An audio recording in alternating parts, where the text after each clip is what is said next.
Let's make sure. All right. Welcome, folks. My name is Trevor Ramos. I'm the author of How to Get Free Money for College. This is part of a series on all things related to college planning, scholarships, getting in, all that good stuff. Anything we can come up with that would be helpful for you guys was what we're doing. So we'll definitely taking suggestions. Just want to remind you guys this webinar is being recorded. So if you don't want to be in the recording, just make sure you keep your camera off. If you have questions, you can submit it in the chat. Today, we're specifically going to be talking about how to get into a school for performing arts. And we're going to talk a little bit about, how you get money through that process as well. And we have our special guest, Drew Boudreau from College Audition Pros. So Drew has helped dozens of families get into the theater schools of their dreams. For years, he's guided students to maximize their admissions without losing their marbles. His guidance has resulted in kids getting into their audition schools 98% of the time. Students have been accepted to include NYU, Boston Conservatory, Wagner, Texas State, Cal Arts, University of Arizona, Baldwin Wallace, Syracuse University, Ithaca College, Pace University, the Manhattan School of Music, and many more. Drew is also a professional actor working on both coasts. His credits include off-Broadway, national tours, cruise ships, Disney, and regional theater. He is a member of the Actors Equity Association and the Union for Professional Actors, or the Union for Professional Actors. Excuse me. So I'd like to just welcome Drew and just give him the floor. And it's all yours, Drew. Hey, thanks, Trevor. All right, so I'm going to talk a little bit about what it takes to give yourself that leg up for getting into a performing arts school. So I'm going to share the screen here. All right, you should see my whole presentation here. Let's talk about getting on a school's radar and getting off the wait list. So today we're going to talk about how to find schools that benefit you the most, how to select material that shows off your artistry, how to stick to a relaxing and efficient timeline, how to support your child during the process, and also I'm going to talk a little bit about how they can support you, how to work with coaches and how to work without a coach, and practical steps you can take to increase your admissions, and then what to do after you've been admitted. And then stick around because at the very, very end, I'm going to give you a tip that is going to change your life and take away all the gray hairs you would otherwise incur in this process. I'm going to give you about 2 days of your life back. Okay, so first, a little bit about me and Cap. I've been an actor since I was in high school, and I did all of my high school shows. And then I went to college for theater. That's me on the left, playing Lady Bracknell and the importance of being earnest. And I graduated from college as a stage manager. And stage manager is the person who runs like all the technical elements of the show and also manages the actors as well. And I went on to work for the Walt Disney Company, had a great time and saw the world, and I made some cool friends. But really in my heart, I wanted to be a performer. And I was just stage managing because it was safe and it was the most practical, but it was not what I really wanted to be doing. And there was this one show I was working on Disney Cruise Line. If you've ever seen a live Disney show, you know that they're just a very thin plot to get from one hit song to the next hit song to the next hit song. And this one show that we were doing on the cruise line called The Golden Mickeys, the very thin plot was about a stage manager who was running the show, but all she really wanted to do was be a performer. And at the very end of the show, she takes a breath and she finds the courage and she steps into her own spotlight. And then that's the end of the show and there's crying and everything else.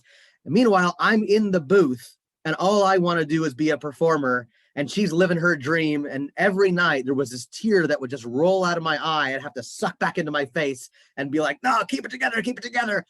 Until finally, I just couldn't do it anymore. After about 1,600 performances, I was like, that's it, I'm done.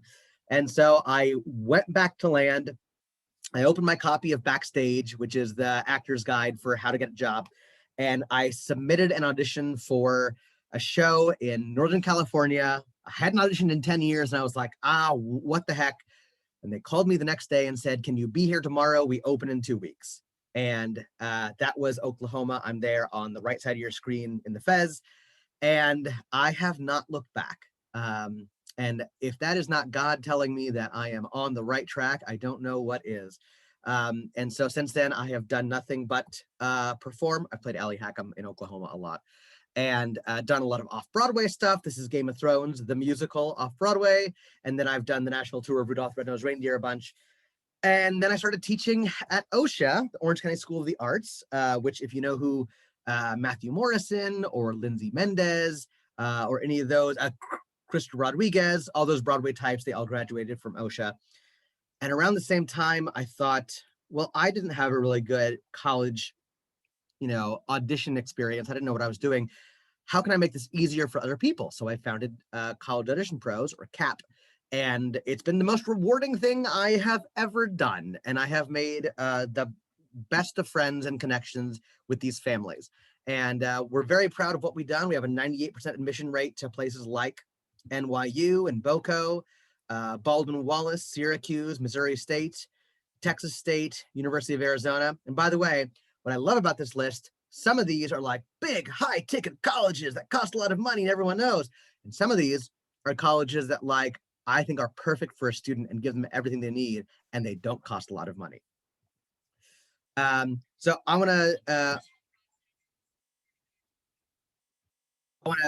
share a little bit about what it's like to go through this process with some guidance. Oh, shoot. I don't know that I shared my sound when I shared my screen. There we go.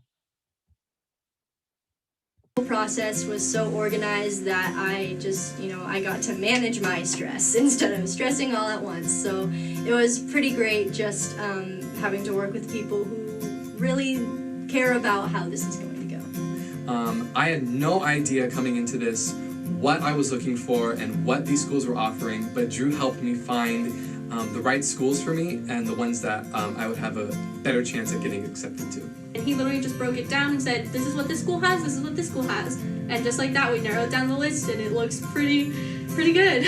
Finding schools with Drew was really easy. It was really nice having an organized list and having all the information and being able to get the help on research, because sometimes you don't really know what you're looking for. I would have been completely lost if Drew never helped me find schools. We talk a lot about how the schools just give their money to a marketing team, and those are the schools that people apply to. And I'm really happy that I had Drew to help me find schools that weren't as well known, because I feel like those are the schools that I kind of personally feel more connected to. And Drew was great about kind of keeping my interest in what was important to me at the very top, rather than just, okay, this school has the best theater program, go there. It was more about the things that were important to me. Having Drew help me with my contemporary monologues was so helpful. Last year I didn't have the great amount of help as he did with actor's insight and really finding the connection of the person that I'm acting with. So given that, I think that it was super beneficial, just because I really do now have a connection to my monologues, and I'm gonna find that those auditors will see that connection too. Having a live accompanist was great. You really have a connection with it while you're singing. Usually when I look for monologues, all I find is teen, depressed, and it's the same type of monologues, so I'm glad I was able to work with Drew and find new monologues. I'm so excited for callbacks. I literally, I can't stress enough how much I think CAP is really helping me, and I think a lot of my schools are gonna see this great work that they put in and how they should let me come to their school because of that. That last girl, Hayden, just got her acceptance to the University of Arizona, which is, for my money, the second most competitive musical theater program in the country. So I am super stoked. Let's talk about your timeline and staying on target. Okay, school selection. When do you start making your lists of your schools? You want to start in March or April of your junior year. So this is a great time if you're a junior to start making your list. Why do we do this now? It's the sweet spot. So you can still do a year of visiting schools and largely the same faculty will be in place, because part of the reason that you fall in love with the program is because of who's going to be there and who's teaching you. So if you're looking at that now, next year, most of those people will still be there. And also getting started a year in advance gives you time to, get your materials and all the stuff we'll talk about later. Regarding your materials, you want to have 3 monologues, 3 songs, and 1 Shakespeare, ideally by June 1st. Now, if you're just acting and you're not musical theater, don't worry about the songs. If you are musical theater, you do want to have 3 songs, 2 and a backup, monologues, 2 and a backup, and 1 Shakespeare, because even the musical theater colleges are still asking for Shakespeare. You want those all selected by June 1st. It gives you a lot of time to work on it by being consistent, but not necessarily working constantly. You give yourself those few months, June through September, so you can still take vacations, still take time off, do a summer camp, whatever. When do we coach monologues? I coach the monologues for your pre-screens in, Michael says, is that 3 monologues, including the Shakespeare? No, 4. Thank you, Michael. Good question. 3 contemporary monologues and 1 Shakespeare. We work the monologues in June, July, and August. We don't normally have more than 10 meetings during those summer months. Some to, work as much as we can while the student is still learning the lines or on book, and then get them off book and really dive into the meat and potatoes of the monologues. So the temptation for a performing arts student, actors tend to be their own worst critics and perfectionists. So the temptation is to overwork. But if you're working on the same pieces every week, you might feel it becoming stale. If that is the feeling you're getting, pull back. And that's sort of why I recommend working with a coach, even if it's just your drama teacher at school. They'll be a good judge of like, oh, we might be working this too much. Let's pull back. Pre-screens. So in the old days, when I was auditioning for theater schools, I could just go onto campus and audition. Now it's so competitive, we have these things called pre-screens, where you send in a video of your audition, and then they'll give you a callback to invite you to audition for real on the campus. So we typically film the 2nd week of September. Now, if you're in any of these theater parent groups, you might have heard that that's late. The reason that we film that in that week is because schools will update their audition requirements. So if you film in July, you are getting an early beat on it, but they will update their audition requirements in August and September. And then if any of your schools have updated their audition requirements, well, now you have to film it again. And I know that finding that kind of time in a teenager schedule is very hard because it takes about 2-3 hours to film the pre-screens. So I recommend waiting until the 2nd week of September to film. You want to submit all of your audition material by the 15th of October. A lot of your deadlines aren't until after November 1st, but you give yourself that extra time. I also recommend with my students that you get all your academic stuff in on the same date, just to make it simple for yourself. That's all of your test scores, your transcripts, et cetera, et cetera. And then if you take away nothing else academically from this, your letters of rec will be the biggest holdup that you will have. You are in control of everything else. Your audition, your transcripts, your essays, you're doing all that, you're sending all that. Letters of rec are not being composed by you or sent by you. They're being done by somebody else who's also writing about 200 other letters of recommendations. So that first week of school, go to that instructor, that counselor, and say, I need you to write this thing because it's going to take them a while. All right, time off from coaching. When do we take time off? Well, once the pre-screens are done, I really recommend taking time off from coaching until after Thanksgiving break. You can focus on your last big academic semester, and you can enjoy homecoming, and God willing, you will have a live in-person fall production this coming fall, which would be wonderful. And you can keep your material fresh. So we are pretty insistent that after we film the pre-screens, we don't see a lot of each other until after the fall, okay? So when do you brush up? Well, as soon as Thanksgiving break is over, I recommend getting in 2 to 3 sessions in December just to shake the rust off. Then we have that big break for the holidays, and then another 2 to 3 sessions in January to keep yourself warm. The next thing we do after that is our mock auditions. Why do we do mock auditions? It's because even for students like yours who have been doing shows, their entire high school career and maybe even before that, or even students who have worked professionally, Broadway auditions and high school auditions are way more similar to each other than college auditions are. Because with a high school audition and a Broadway audition, you have a director or casting director who is seeing, are you right for this part? Yes or no? And if you are, they have to work with you for maybe 3-4 weeks and then they're out. With a college audition, someone's looking at you and saying, I need to work with you 5 days a week for 4 years on a variety of different projects. And that's a much different set of parameters that they're judging that by. So that's why we do the mock audition, because it's a wholly different experience. And we want you to be ready the first time you step into one of those college auditions. Now we do our main one in California, but we also go around the country. So we also go to the South, the Midwest, the Eastern Seaboard. So we always say, you do the mock audition because your first audition in the room could be several $1,000s waiting for you to grab it in the form of a talent scholarship. And doing a mock audition for yourself ensures that you can. Unifieds. So what colleges do is, instead of you ping-ponging around the country, visiting 20 different campuses, they do this nice thing called the Unifieds, where they come to the same city all at the same week or weekend. New York, Chicago, and Los Angeles. And you can normally knock out 90% of your schools in a few days, which is wonderful. New York, Chicago, and Los Angeles. And they all three happen within a month of each other, which is great.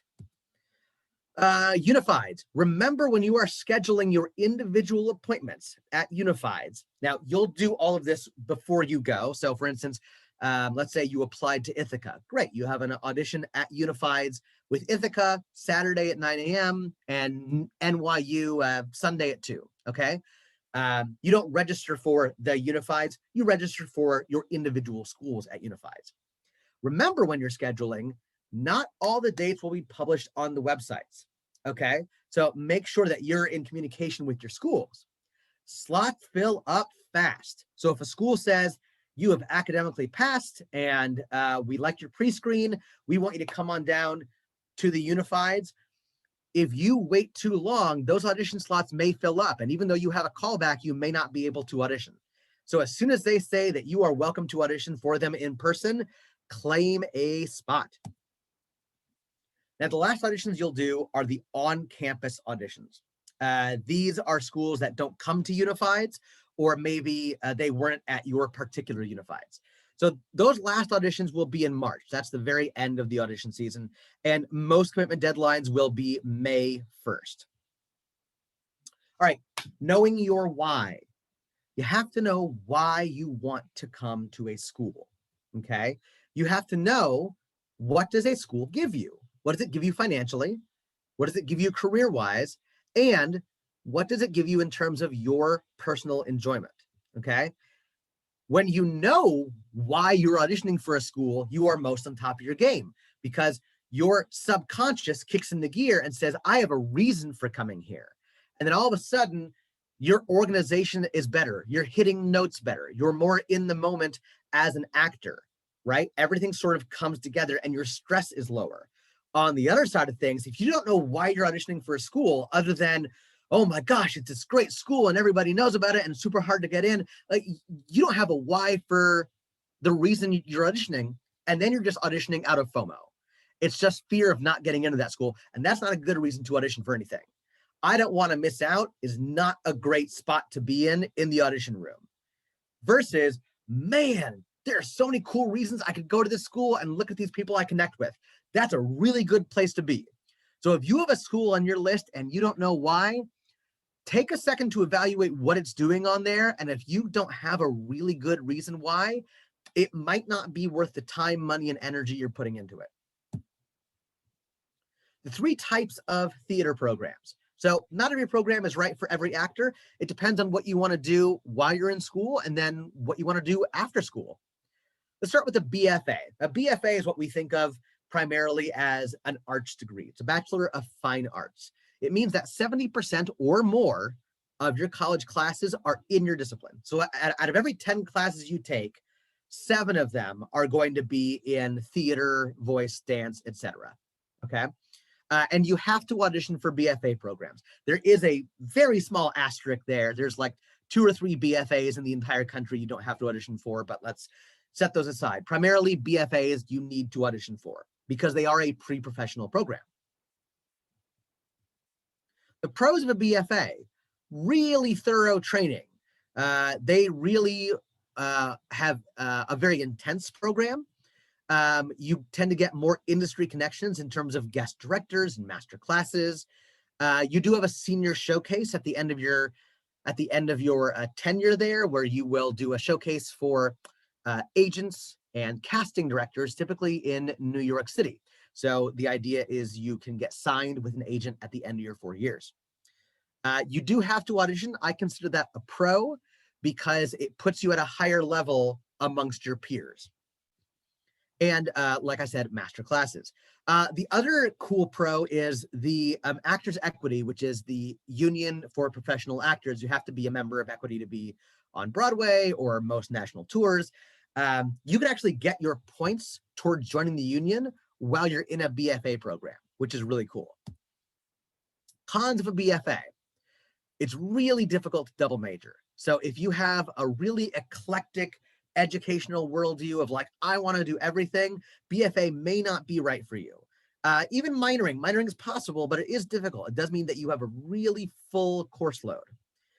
You learn fewer skills in a BFA. Like you learn dance and voice and acting really, really well, but then you miss out on some of the more, some of your electives like carpentry, playwriting, directing, welding, audio, lights, all that kind of stuff. And study abroad is typically a lot more difficult if you're in a BFA program. Definitely a more homogeneous population, meaning everyone's a lot more like you because they're all there for a really intense course of study.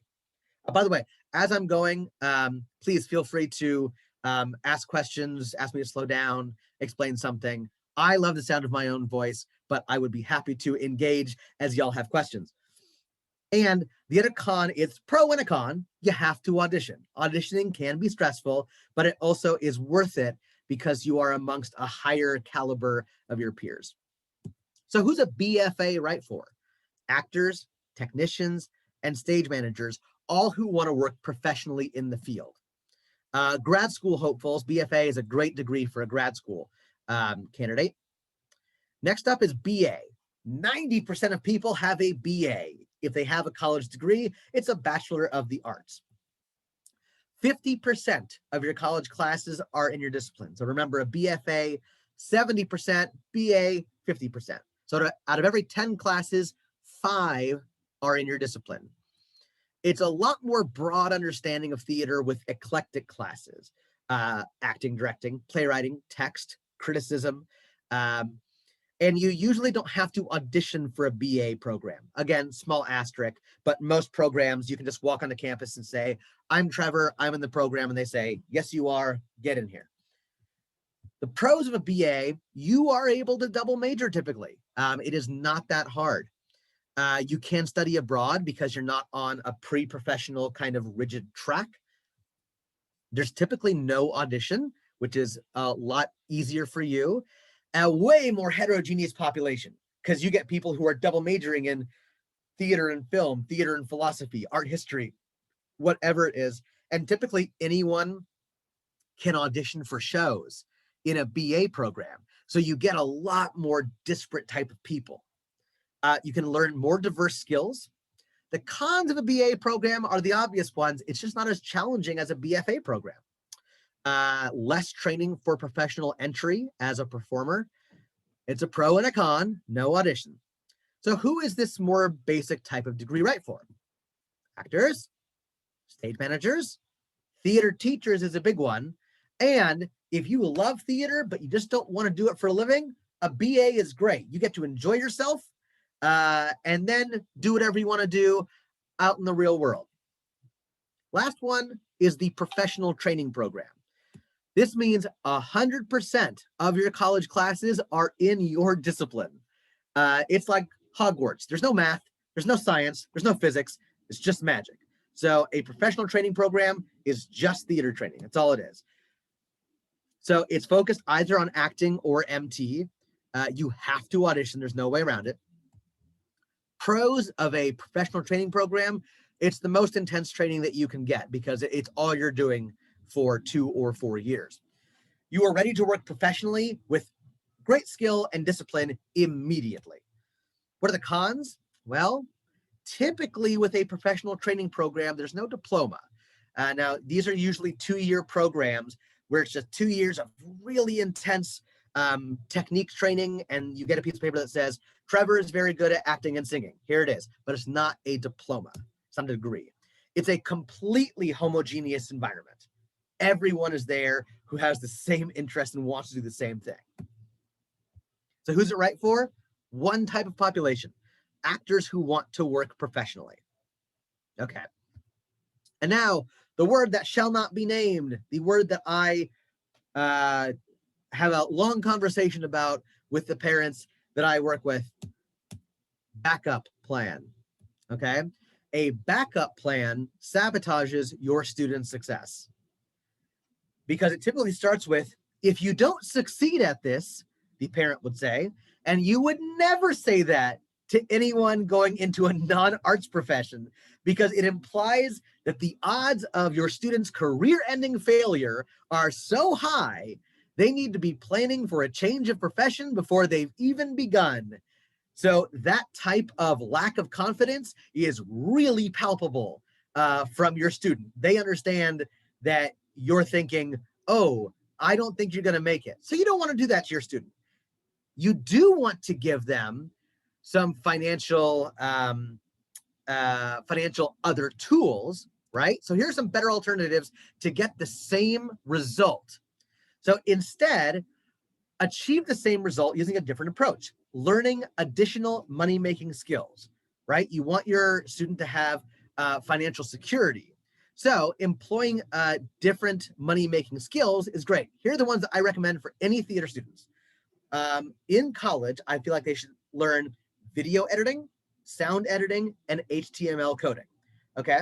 Video editing, every one of their friends, once they graduate, will be making films. And not all filmmakers are also editors, and editors cost a lot of money. And if you're the editor, that means that you charge a lot of money. So between gigs, if you're editing projects, great. Same with sound. And then HTML coding, you can design your own website, which is great. You don't have to pay anybody for it. And then 2, computer science jobs, freelancing gigs are like milk and honey for an actor because you can do it anywhere from your house on your own time before and after rehearsal. It's a great other gig to have. We have a chat.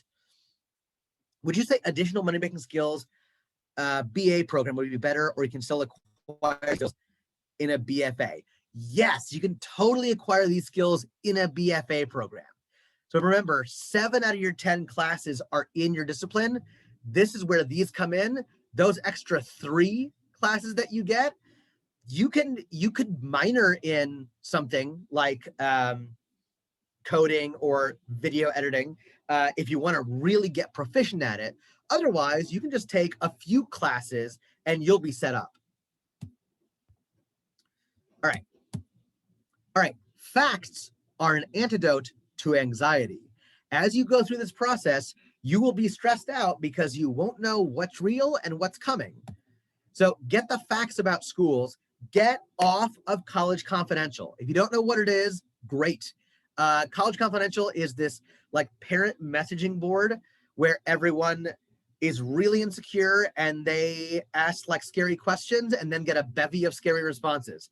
It is a boiling cauldron of anxiety. It is the WebMD of college planning, where you know how when you have a cough and you go onto WebMD, like 10 minutes later, you're like, oh my God, I have days to live. That's what College Confidential does. So instead of living in that uncertainty and anxiety and relying on rumors, get the facts. Either call a coach like me or call the school. That is the most direct way to mollify your anxiety. Just call the school and find out, hey, I heard that you need these scary things, or I heard that this unsettling thing is true, and they'll be able to tell you right there. And I'll tell you what, heads of programs are super happy to talk to prospective students. All right, supporting your kids. All right, kids, leave the room. We're talking about lawn care maintenance. All right, so it gets overwhelming for your kids, right? So if you can offer them assistance with their applications and other academic elements, doesn't mean you have to do it for them, and I don't think that you should do it for them, but at least make the offer to help out where you can. Verbal expressions of care and love. Now, we know that our parents care about us, but in especially high pressure situations, it's really important to hear that, because the tension is high, the stakes are high, you guys are working together, but it's really important that they hear that you love them and that you're proud of them. Verbal expressions of support and belief.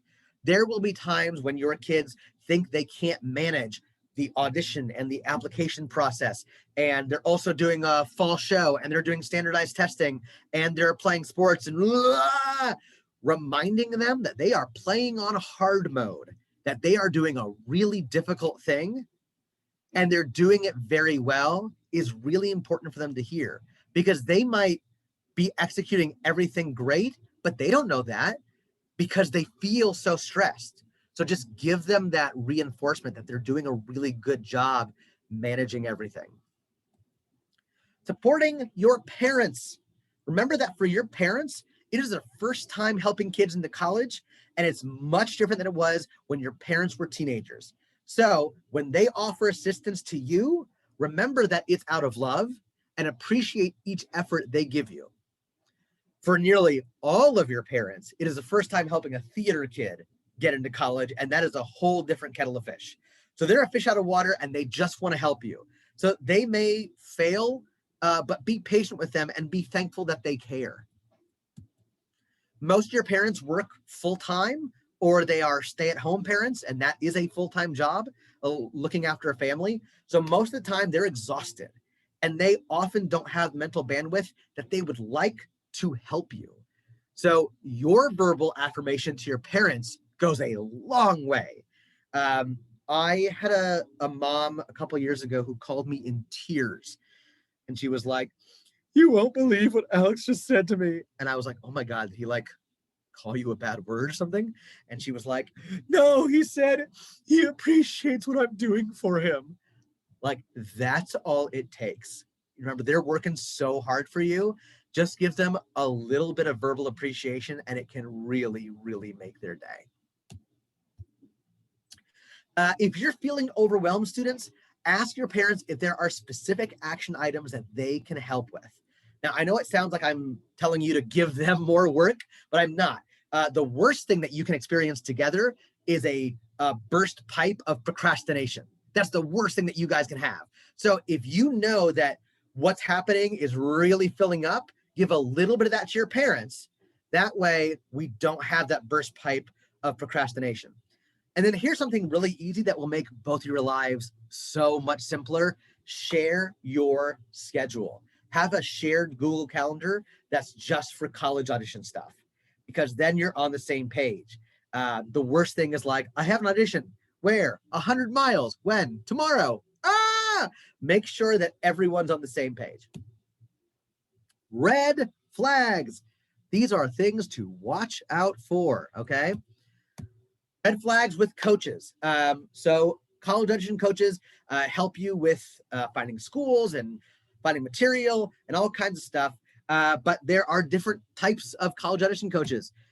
If you get a coach or a drama teacher or something who gives you like just one or two monologues, one or two songs, and they say, do these. These are for you. I know these are perfect for you. Whoa, danger, Will Robinson. Get a second opinion, because You didn't pick those. Somebody picked it for you. And that, a monologue or a song, that's like trying on an outfit, right? You want to see how it looks. You want to feel how it lays on you. So don't just like take someone else's word. Remember, it's your audition, not theirs. Often the thing that holds a student back from nailing their auditions is that missing connection with your material. So if somebody just gives you a monologue or a song and says, do it, well, if you don't connect with it, you're doing yourself a big disservice by not being in love with the material, and your performance just won't be as good. If you have a coach who gives you no notes, if you have a coach who just says, oh, you're beautiful, baby, you're perfect, that is a dangerous sign. I do give a lot of praise because I'm just a very positive person, but I also give a lot of notes and direction. Like I could say, wow, some of that was really great, and some of that was really, really bad. How come that was bad? And then you can say, oh, I wasn't envisioning my scene partner. I wasn't ready. Yeah. Make sure your coach is helping you get somewhere, not just being nice, because that's not helping you. How to work with a coach. Shop around. You got to find someone who works with your budget, right? You don't want to be taxing yourself. Who works with your energy. You want to make sure that you really vibe together, and with your specific needs. So let's say that you're like, I'm someone who loves theater, but I also have a desire to go somewhere where I can double major or minor, and I really want to study abroad, and the religious presence of a school is very important to me. Find a college coach who's really into that. If you have a college coach who's like, no, these are the best drama schools, and that's not your bag, step away. Keep your hailing frequencies open. Communicate to each other about your school list, because that will change. You'll probably have a change of heart a few months in, and communicate that to them. It's their job to listen to what you want. Communicate about your audition material. Let's say that you've picked songs and monologues together and it was great until it wasn't. That's okay. You can change your songs and your monologues. You have that power. Communicate about how often you want to work. I have students who are just like sponges, and they can work once a month. And my God, I don't know how they do it, but it's true. And then I have other students who are like, I know myself, I need to work twice a week. So be very transparent and forward about what works for you.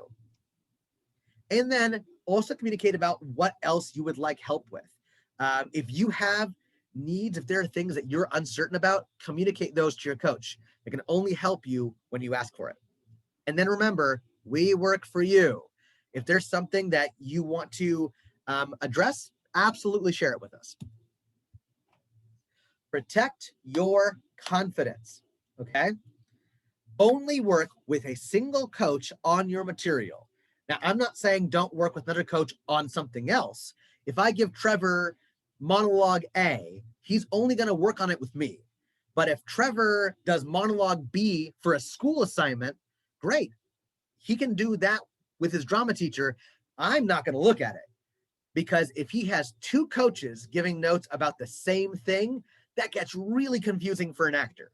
So only work with one coach on one part of your material. If you get a second opinion, your confidence is going to plummet, and then you are going to lose months of progress. We have seen it happen. We had a student who, about 2 weeks before her audition, did her monologue in class, and then she came in the next day and she was like, my teacher said that it actually should be like this, and it should be like this, and now I don't know what I'm doing, and there was no way to salvage it, and we had to get a whole new set of material right before their audition. So really protect that. Give yourself lots of time and patience if you are working without a coach. If you're doing this fully independent on your own, you really got to carve out a lot of time for yourself.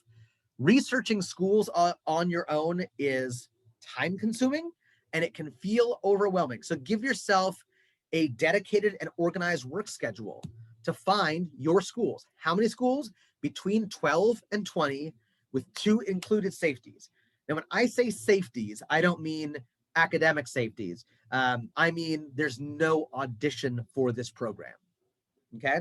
12 is a hard number. Like I say to everybody, do not go fewer than 12 schools because unlike a typical high school student, you have a triple the number of hoops to jump through to get into your schools. 20 is my arbitrary number because I just wouldn't have the bandwidth to manage 20 schools. Give yourself a dedicated work schedule to find your audition requirements. This is what each school is asking for, and each school is asking for something else, which is a pain in the neck. Some schools are asking for a monologue this long. Some schools are asking for a monologue from this year, blah, blah, blah, blah, blah, blah. So like, it takes a long time to collect and organize this. If you are not a theater parent, leave the song and monologue requirements to your student. Otherwise, it is like reading Sanskrit. If you're working without a coach and you're trying to find monologues and songs, here are some tips. Monologues you can find in a monologue book, important caveat, as long as they're from plays. So if Trevor has published a book called The Best Monologues from Broadway This Year, I can pull those monologues. I can use that. However, if Trevor's published a book called The Best Monologues Written by Me, I can't use that. I can't use monologues specifically written for a monologue book, okay? And there's two reasons for that. One, the monologues just won't be as good. No offense to you, Trevor. The monologues just won't be as good if they don't come from professional playwrights. And two, schools will tell you that. They'll say, we are looking for a monologue from a play. Other way to find monologues, read plays. Here's a secret hack. Read well-known playwrights, lesser-known plays. Every playwright, even the big ones, Arthur Miller, Neil Simon, Wendy Wasserstein, have all had flops. This is where I find some of the best stuff because everyone's heard the monologues from Lost in Yonkers. They haven't heard the monologues from the other plays that didn't go very far. Songs, sort of the same thing. The Hal Leonard audition books are a great place to start.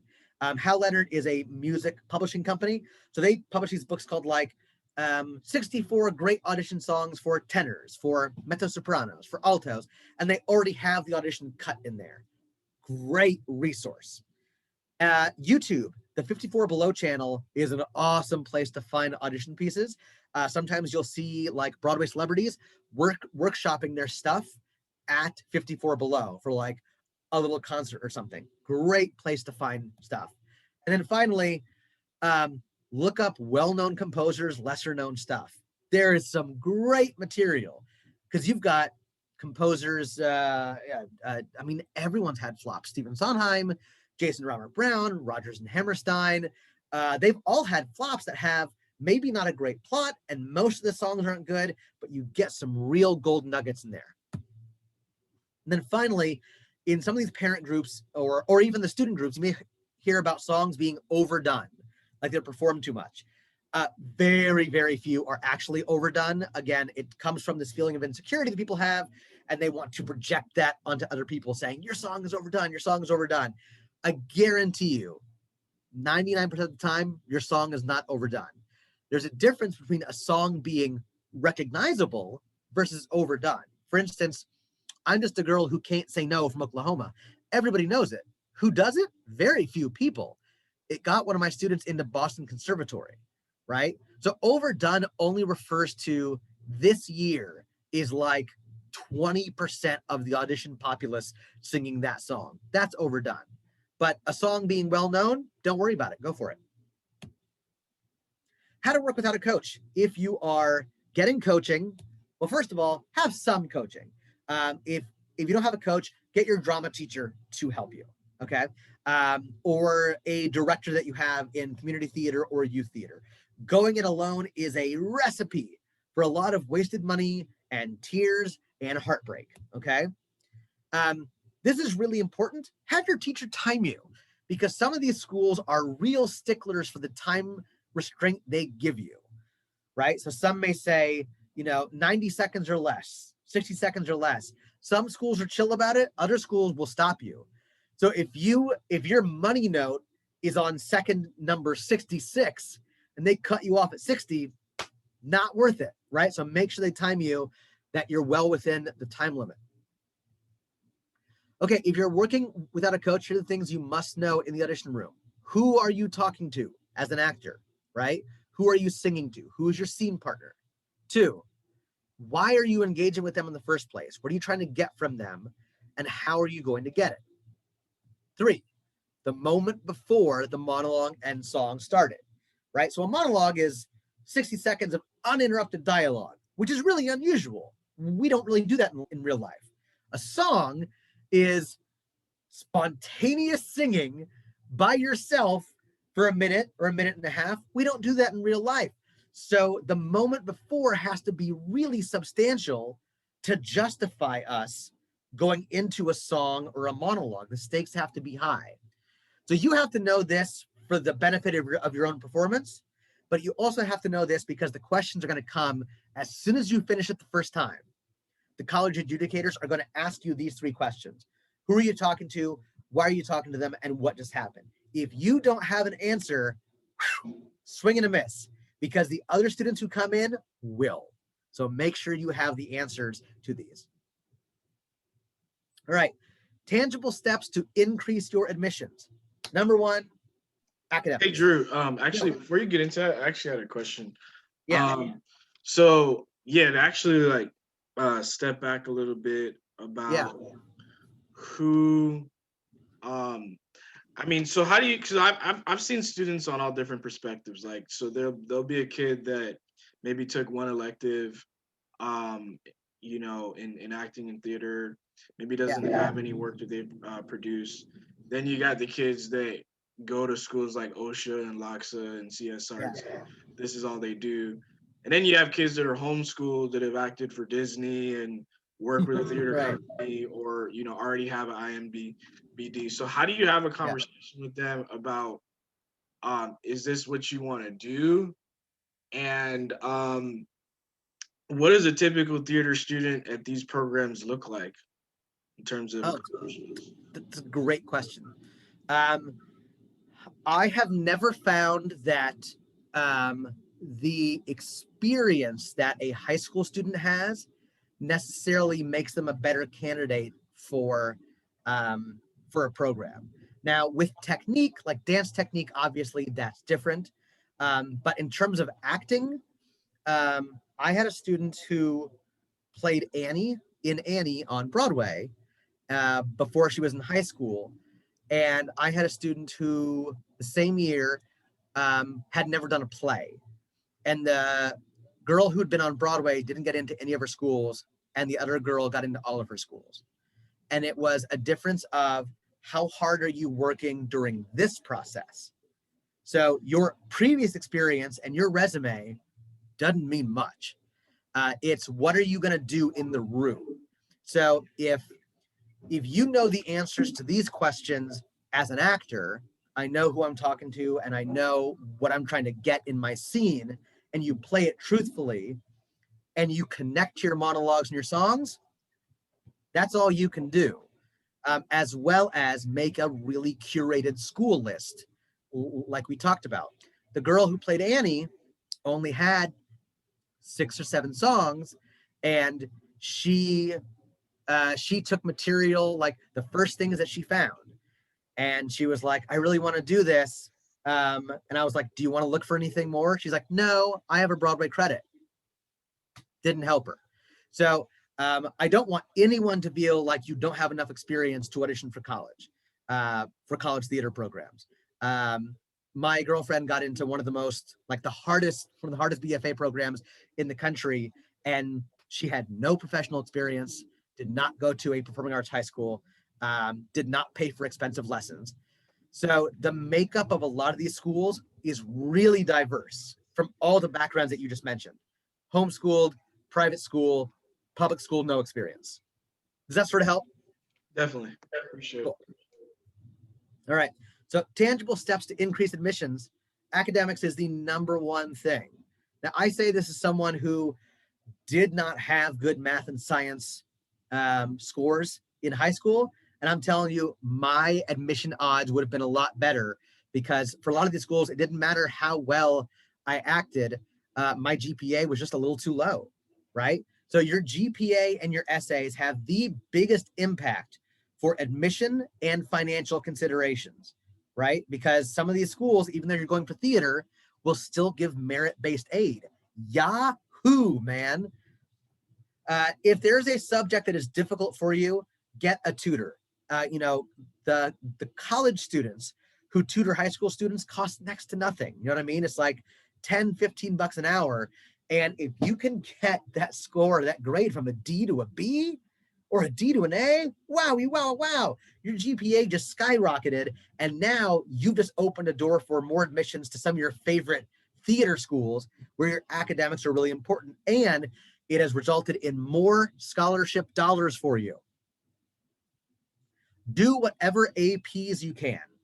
Here's why. It looks good on your transcript, and it frees up your time to have a less hectic schedule. And regarding what Michael asked, if you have a couple of gen eds knocked off already, hey, now you can minor in something and it's not nearly as hard. Work with a coach on crafting a specifically balanced school list. I always talk about maximizing admissions and not losing your marbles, and it starts here. It starts with making your school list. Because your school list, if you work with a coach on nothing else, make it this.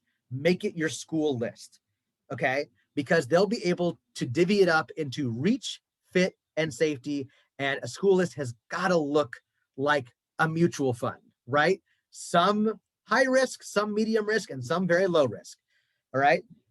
Select material. Yeah. I had a question too. So let's just say, like, going back to your point right before this one. Let's just say you got a kid that's an amazing actor or actress, but they've got like a 2.7 GPA, and then you got a kid that has like a 4.2 through 4.3 GPA. And they've kind of just decided that they want to do this whole acting or musical theater thing. Does that affect whether they're applying to BFA kind of conservatory, or can you talk about absolutely. that a little bit? Grades do matter for the type of school that you're going for. So, NYU, as good as a drama school it is, really takes a GPA seriously. So like, it might not be worth your energy and your time to apply to a school like NYU or, Cal or something. But there are some great theater schools that either have a lower threshold for GPA and still have great training. And then there are some theater schools that are more like a football school, where maybe your GPA is low, but like you're an amazing running back, in which case the athletics department and the admissions can sort of talk to each other. And if you're an amazing theater artist, the theater department and admissions can talk to each other. Now, by contrast, if you have like a terrific GPA, if you're above a 4.1 or a 4.2, then it would be really cool to apply to programs that have real high academic standards and great theater programs. Like now you can apply to Emerson. Now you can apply to Tulane. Now you can apply to Yale. And you can get that kind of experience that you couldn't get without those scores. Okay, thank you. Select material that you really connect with. Your performance will always be more magnetic. So if you're like, man, the only song I connect with is Defying Gravity from Wicked, I'm going to say, hey, you know what? Let's look at other songs that maybe evoke the same feelings for you. And you might find one or two and you're like, cool, thanks a lot, man. But if you go through my whole catalog and you're like, nothing moves me the way this song does, and guess what? I'm going to say that you sing that song, because your performance will never be better than with a song or a monologue that you really connect to. So don't let dogma get in the way, rules get in the way of you having your best audition. Here are my own recommendations for your school list, okay? 1, safety school minimum, but 2, preferred. Again, safety school meaning no audition. The rest should be a composite of fit and reach. And again, when I talk about fit and reach, I just mean how many bodies are trying to get in the door. It's not a question of your talent, how talented anyone is. It's just how many people are in consideration for how many spots. So a 50-50 ratio of fit to reach, I love it. 60-40 fit to reach or reach to fit, that's cool too. Don't go beyond 70-30, because then if you have too many fit schools and not enough reach schools, you're selling yourself short. Contrary, if you have too many reach schools and not enough fit schools, then we don't have enough places to land. So 50-50, 60-40, all the way out to 70-30. That's about as far out as you can get. Yeah, so there's one part I don't know. So which is, so when you're picking these from these, you know, things that you want to use to audition these pieces, is there like a list that you have to go off of, or you can pretty much pick whatever you want? Ask me that one more time. So say you have to choose a monologue. Yeah. Is there a list? They say, okay, these are the acceptable monologues you can choose them, or can you pick whichever one you want?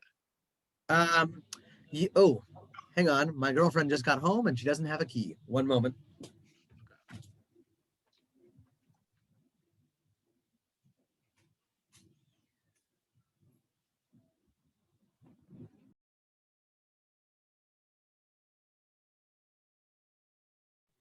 Thank you. Very, very few schools, maybe one or two, will do a choose from this list.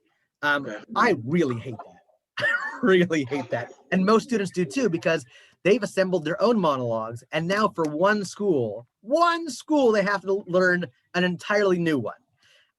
Most schools just say, we want to see a monologue that's under a minute and a half, that's contemporary, that's in your age range. Those are really the only requirements. Okay. So then, so what do you say to the student who picks a monologue that could potentially be controversial?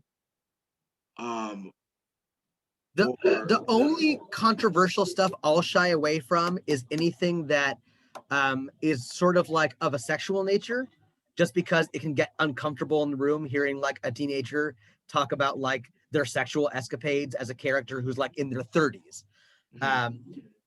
Swearing is fine. These are directors who direct Angels in America and all kinds of controversial plays full of profanity and stuff. They won't be swayed by it. The only thing to watch out for is don't make it about the swearing. So I wouldn't do a Tarantino monologue, because it's so full of swearing that's now the focus and they're distracted by it. But it's okay to drop an F-bomb if it's within the context and supported by the piece. Yeah, so is the shock, because I mean sometimes I see people they want their thing to have shock value, or is that? I don't like shock value, because then all I'm thinking is wow, I'm shocked, and now I'm not listening to the monologue. So if there's a monologue that starts with you going, okay, and you start screaming, that is not a good piece for you, because then all you're thinking is, wow, that was loud. Oh my God, my ears. Who is this guy? And by then the whole audition's over. Thank you. Yeah, you got it. All right. Contact schools that you're interested in, right? So if you have a school that you are really, really, it's high on your list, get to know them. This is a relationship industry. And, again, you're not going out for a show, you're going to be mentored by them for several years. So it's important that you get to know them and they get to know you, because the more they know you, the more they like you, and the more likely it is that they can accept you into their program. Everyone's talented. They want to know who they want to work with. And it gets you on their radar for sure. Ask for a tour. Now that we are, we're creeping up on herd immunity and campuses are going to reopen in the fall, ask for a tour. And if the heads of a program are around, they love giving tours. They love courting prospective students. The cool thing about COVID is you can now invite heads of programs to your cabarets, to your shows. We couldn't do that before.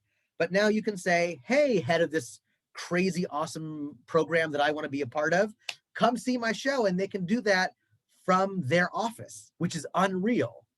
Make sure that you give them a comp though. Don't make them pay for it. Contact schools.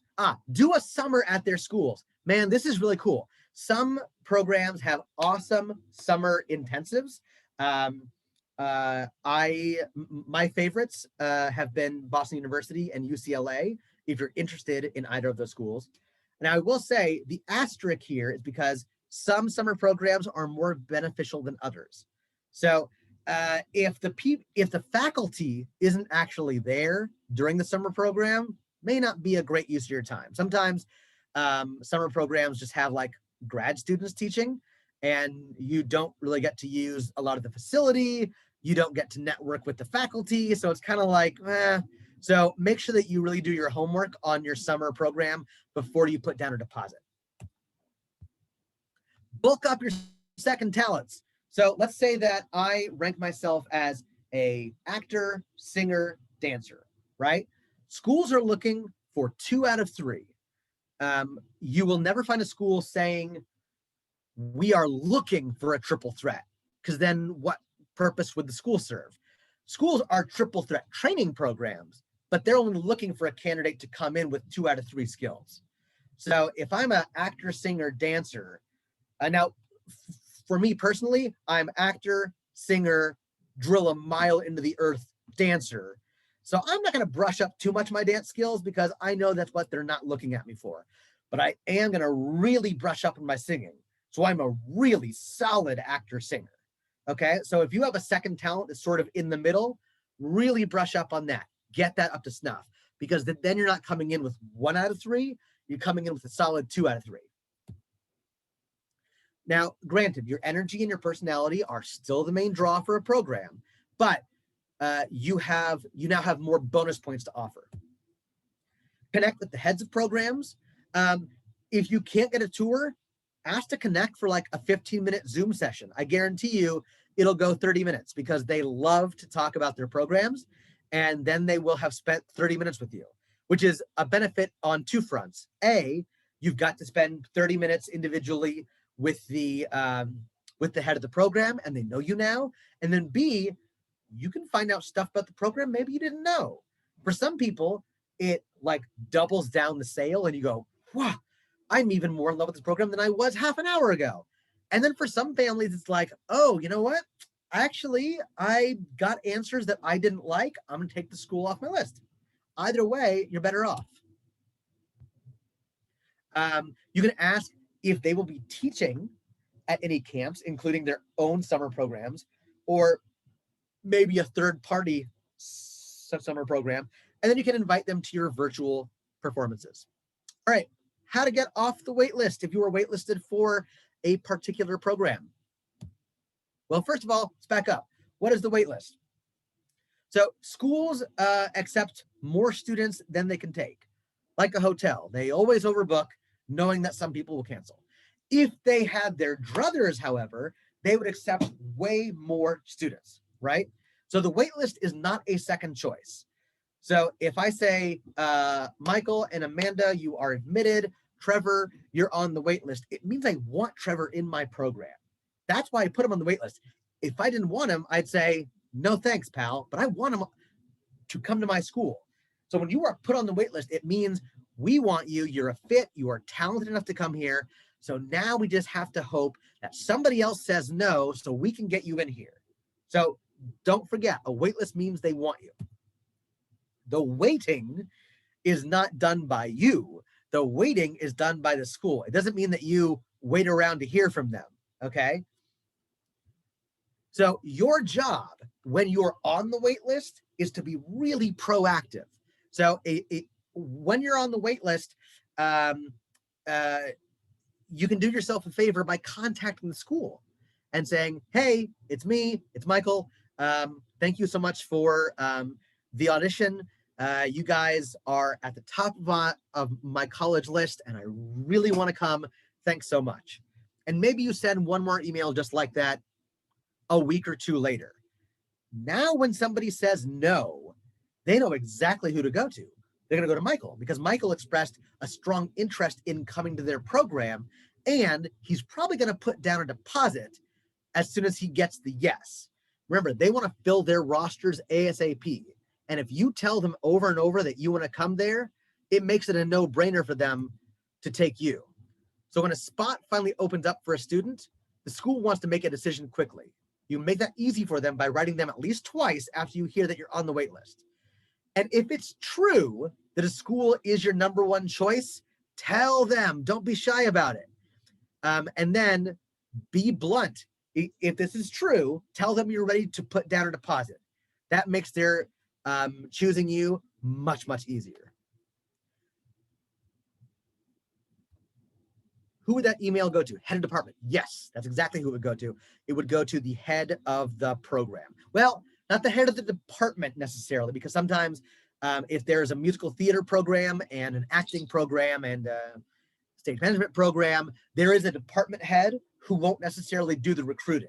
So it'd be the head of your particular program, musical theater, acting, whatever.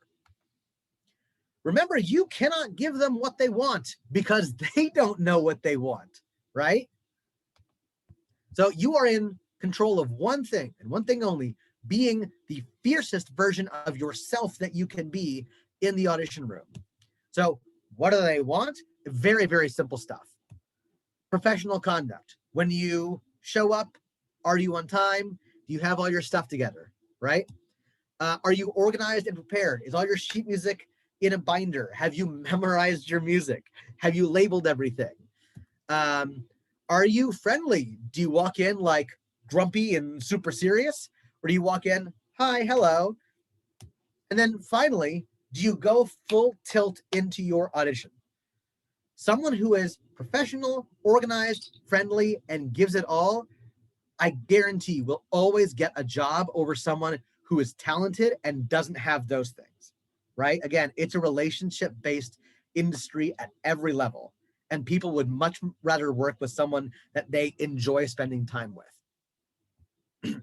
And remember, be kind to yourself when it comes to audition acceptances.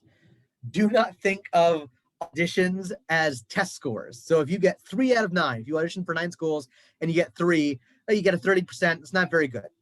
Do think of auditions as batting averages. So if you go 3 for 9, you're batting over 330. You are the league leader in batting that day. If you get into 3 out of 9 audition schools, that's very hard to do, and you just did great. So think of your admissions in that sense. If you hit over 300, you're knocking it out of the park for auditions. Yeah. So, sometimes you see kids get into USC but not get into Chapman, or get into NYU but not get into DePaul. Like, what do you make of that? Yeah, how does that happen? It has to do with what they need, what they foresee they'll need next year and the year after and the year after. So for instance, there was a student who, my student Hayden, that I mentioned, who got into University of Arizona, I think is the second choosiest school in the whole country. And she didn't get into a couple other schools, including Texas State, which is a very good program. And I ran a workshop recently where Caitlin Hopkins, the head of Texas State, was there, and so was Hayden. It could have been awkward, but Hayden and Caitlin both understood what this is. And Caitlin said, Hayden, when you came in and you auditioned for me, my jaw was on the floor. You are so, so, so good. I just didn't need you in my roster, right? I have enough alto, fierce belters. I didn't need you. I needed somebody else. So if you don't get into a particular program, understand you may be the best running back available for the draft, but they need a defensive tackle. So that's what they're going after. So it very seldom has anything to do with your talent. Typically they go, wow, you're talented and you're going to make some other program very happy. What we need is a tall base this year. Sorry, short tenor, has nothing to do with your talent, just depends on their needs. So You know what you need to do. How do you do it? The CAP flagship program, we talk about School Match. It's a custom targeted collection of school recommendations based on criteria that are important to you: location, training, religious orientation, all that kind of stuff, cost, exposure to the industry. I will say families without a targeted school list, whether it's made by me or anybody else, tend to spend a lot more on travel and lodging costs because they're scouting schools at the last minute. Audition requirements. Every audition you need for every school, pre-screen and in-person, monologue and song parameters, due dates and locations, and it saves you on average about 3 weeks of time. Monologue selection, providing you with monologues that you can connect to, that elevate your performance in the room, and finding pieces that uniquely belong to you. Both your contemporaries and your Shakespeare. Remember, there is no one size fits all for monologues. You are an individual artist and you need to find what connects to you honestly. Song selection. So if you have a book that's this big and you don't know what to pick, or maybe you have a book that's this big and you don't know where to start, it doesn't have to be stressful. We'll help you select the songs that are either in your book, or we can listen to show tunes together and find the songs that are right for you. So the foundations is School Match, audition requirements, and monologue selection and song selection for $1,400. Training package is the meat and potatoes of this whole deal, right? Working consistently over a few months so that you have that relaxed pace and an elevated performance each time. Always making gains, never backslides. You train over a longer period of time for greater discovery, more comfort in taking risks for a stronger performance. 2 contemporaries, 1 backup contemporary, and a Shakespeare, along with your song coaching. While a lot of time with your songs will be spent with your voice teacher, the acting is still the most important thing. So like a monologue, songs have stakes, tactics, and objectives, so you can build the muscle you need in the audition room. Shakespeare, you can feel confident doing Billy Shakes, not some weird foreign language. Coaching by Russ Marchand, who is my Shakespeare coach from the Acting and Dell'Arte School of Physical Theater. We cut through all that weird Shakespeare stuff and just make it a monologue.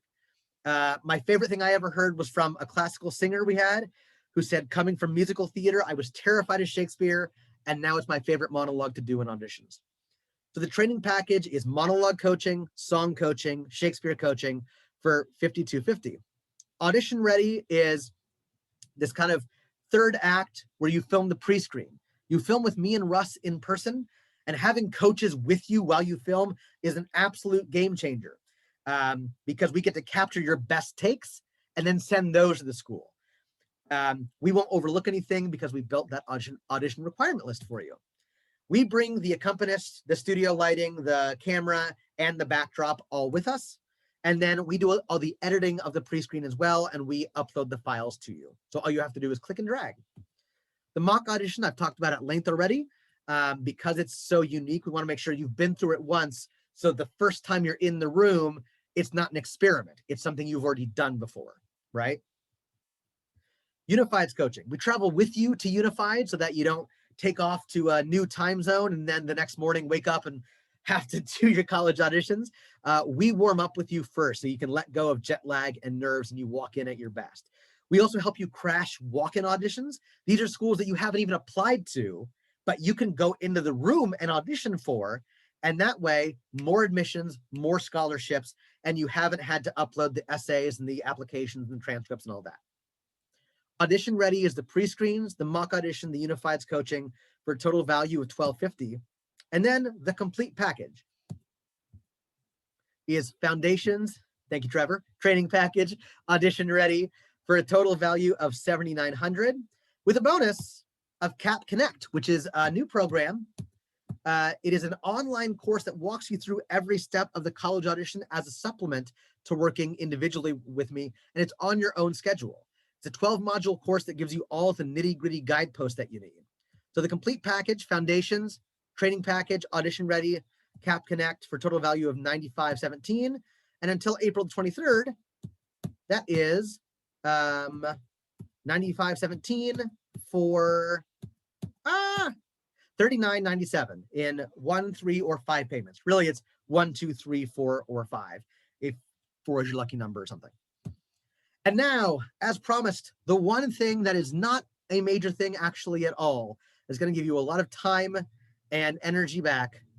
Your resume, as I mentioned earlier, your resume doesn't mean much of anything. Quoting the head of one of the top MT programs in the country, she told me, you can hand me a blank piece of paper, and if you're the person I'm looking for in the room, I couldn't care less. Now, I shared this story with Trevor already. A performer with Broadway credits who didn't get in anywhere, and a performer who had never done a high school show who got in everywhere, right? So your resume doesn't mean much. Your resume is a conversation starter. That's all it is, right? It's some info about you. It's a document for them to get to know you, not to impress anybody. And it starts a conversation. It should take half an hour to make, right? And then never look at it again. And then you have hours of your life back that you can use to either work on your audition or just have it back to yourself. And now, if there's anything that I missed or things you have questions about, I am an open book.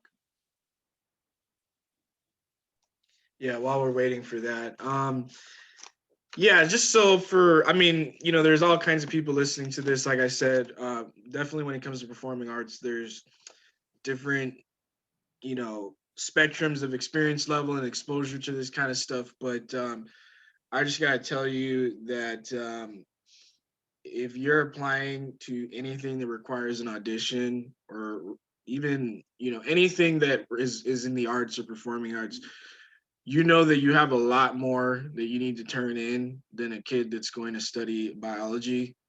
You have earlier deadlines, which I think we discussed that. So the deadline would be mostly for these kids like November 1st. Yeah, November 1st is often the early decision deadline for your auditions. And then early decision 2 is usually like December 1st. Are you a fan of early decision? I really am, because what it does, it tends to increase your admission odds. Schools that do early decision for auditions, I know with NYU, regular decision is 8%, and early decision jumps up to 25% for theater. Mm-hmm, mm-hmm. Yeah, so not only is this stuff due earlier, but you have 2-3 times more stuff to produce. And that's what I like about what Drew does, is just the timelines of trying to make all this organized so you don't forget a deadline for a school that just happens to have an earlier deadline or a pre-screening date and things like that. But yeah, if we guys got any more questions, we can field them. So I think, and if you are watching this on the replay, any questions that you have for me, you can absolutely ask Trevor, and he will get in touch with me, and then we will get an answer for you. Oh, Michael says, I'm typing it now. Don't leave me. Yeah, and so this is, you know, so Drew's thing is acting, musical theater, as well as vocal, correct? So someone just, they don't want to act, but they want to sing. Can they pay for that? Yeah, so we offer coaching for musical theater as well as instrumentation and vocal music. Okay, so if you play an instrument, he's also a great resource. So yeah, you know, yeah, it's a lot more stuff, and then you got to be a lot more organized with the list. You can't just say, well, we want to apply it to the top 20 schools for this art. You know, you're talking about hours and hours of material you have to put together. So you really want to have a focus list for them. That's right. Michael says, you are in California. All the work for coaching is that done over Zoom, and then they travel out to you for the recording. Yeah, so all the coaching is done over Zoom. I will actually travel to the student if there are 3 or more students in a greater metropolitan region. So like I have 4 students in the greater Denver area. I'm flying out to them to record. Same with DC, same with Chicago. So if you are in one of those areas, I'm already scheduled to fly to you. And if you're not, you will come to either California or New York. And if you get more people in your area to work with me, then I will be coming to you. Good question, Michael. Yeah, the other thing with these schools is some of these schools are great for need-based financial aid. You know, they offer a lot of money for students who turn in financial aid forms. Some of these schools offer academic merit scholarships, which, you know, often don't have much to do with your performance, more so your grades and your test scores. And then some of them, like Drew mentioned, offer performing scholarships. So you might be able to get one, two, or all three, and it's going to depend on, you know, looking at the school as to what is going to be a fit 360. So not only do we want to know if it's a good fit for you academically, but we also want to have a peek at what the school is likely to offer you in terms of aid. That way, you know what it's going to cost. Absolutely. And that's part of making the school list, is knowing what schools on your list are, like, you know, maybe are high priced on paper, but having a coach, someone like me, and then also someone like Trevor, to be like, yeah, the school is high priced, but they give merit based aid, and you have a 4.3 GPA, like, they're going to give you a boatload of cash.